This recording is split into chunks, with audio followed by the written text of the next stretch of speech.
Sa 500 pesos mo, meron ka ng isang high quality na portrait. What's up mga kaguhit, panibagong araw na naman at panibagong art vlog tayo ngayon. I-share ko lamang po sa video na ito yung makikita nyo mga portrait ko. Example po yan ng mga gagawin natin. Paalala guys, wala po itong frame. Dahil ang mahal po ng frame, mas mahal pa sa TF ko. So kapag gusto nyo naman magpa-frame, pwede naman kayo mag-add at magpapagawa tayo niyan. Kung gusto nyo na sobrang maganda o magarbong frame, pwede kayo magpa-add sa akin. Paalala lang po, kada tao po 500 ang isa. Yun lang mo po, balang babayaran nyo po sa akin dito yung talent lang. Dati kasi 2,500 ang isa ng ng black and white. Dati kasi 2,500 ang isang portrait sa akin. Ngayon 500 na lang, 'di ba? Kapag gusto nyo naman po ng may kulay, 750 po ang isa. Hindi na po kayo lugi kahit maghanap pa po kayo sa buong Pilipinas. Magbabagsak presyo ng artwork tapos high quality ay masasabi ko po bihira po yung ganoon. Hindi naman po sa nagmamayabang, gusto ko lang po talagang kumita.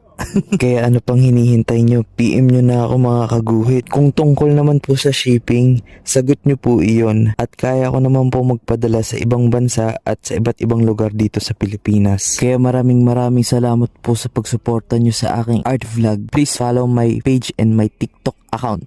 Salamat!